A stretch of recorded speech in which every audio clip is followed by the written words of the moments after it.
इस लड़के ने एक नोट उस लड़की को दिया जिससे वो पसंद करता था। उसने शर्माते हुए कहा कि नोट वो तभी खोले जब वो जा चुका हो। जब लड़की नोट में लिखे इंस्ट्रक्शंस के हिसाब से बास्केटबॉल कोर्ट पहुंची तो उसने देखा कि लड़का स्कूल की ब्यूटी को प्रपोज कर रहा है। लड़की को लगा था कि उनकी फीलिंग्स म्यूचुअल हैं, लेकिन ये देखकर उसे समझ आ गया कि ये बस उसकी एक साइडेड फीलिंग्स थी। इसलिए उसने तुरंत अब्रॉड पढ़ने का डिसीजन ले लिया ताकि वो अपने इमोशन से छुटकारा पा सके। उसे ये नहीं पता था कि लड़का उसी से अपने दिल की बात कहने वाला था, लेकिन स्कूल ब्यूटी ने जानबूझकर गिरने का बहाना बनाया और लड़के की बाहों में चली गई, जिससे लड़की को गलतफहमी हो गई कि लड़का उसे प्रपोज कर रहा है। लड़का 3 दिन तक बारिश में उसका इंतजार करता रहा, लेकिन लड़की कभी नहीं आई। पल भर में 8 साल बीत गए। लड़की अब्रॉड काम कर रही थी। तभी उसकी मम्मी का कॉल आया कि उनके फैमिली बिजनेस की फाइनेंशियल कंडीशन बहुत खराब हो गई है और उसके डैड स्ट्रेस की वजह से हॉस्पिटल में हैं। लड़की तुरंत वापस इंडिया आ गई। इस मुश्किल टाइम में बस लड़के के पापा ही उनके बिजनेस में इन्वेस्ट करने को तैयार थे, लेकिन एक कंडीशन पर कि लड़की की शादी उस लड़के से होनी चाहिए। उसकी बेस्ट फ्रेंड ने उसे वार्न किया कि लड़का अब बहुत बड़ा प्ले बॉय बन चुका है और वो उसके लायक नहीं रहा, लेकिन लड़की अपने पापा का बिजनेस डूबते नहीं देख सकती थी, इसलिए उसने शादी के लिए हाँ कर दी। जब वो उस प्राइवेट रूम के दरवाजे तक पहुंची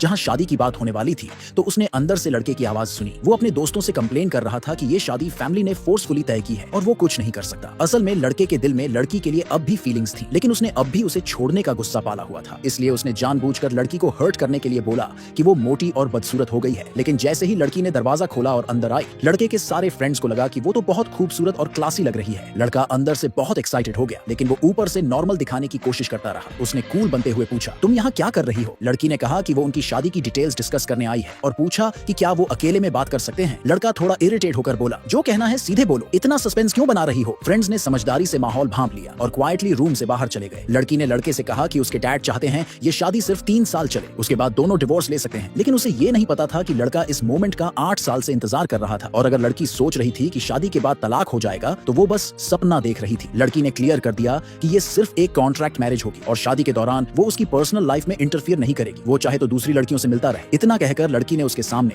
प्री नप्शल एग्रीमेंट रख दिया साइन करने के लिए। लड़के ने वो पेपर बिना पढ़े ही फाड़ दिया। लड़की को लगा शायद वो ये शादी भी नहीं करना चाहता, तो उसने कहा, अगर तुम नहीं करना चाहते तो कोई फोर्स नहीं है, और ऑकवर्ड सी स्माइल देकर जाने लगी। लेकिन तभी लड़के ने उसका हाथ पकड़ लिया। अंदर ही अंदर वो थोड़ा फ्रस्ट्रेटेड भी हुआ कि लड़की आज भी उतनी ही जिद्दी है जितनी स्कूल टाइम में थी। उसने पूछा, मैंने कब कहा कि मैं शादी नहीं करना चाहता? लड़की थोड़ी कंफ्यूज्ड हो गई कि उसका मतलब क्या है। लड़के ने ज्यादा एक्सप्लेन नहीं किया, बस इतना कहा, कल सुबह अपना घर का रजिस्ट्रेशन ले आना, सीधा चलेंगे सिविल अफेयर्स ब्यूरो। इतना कहकर वो जल्दी से वहां से निकल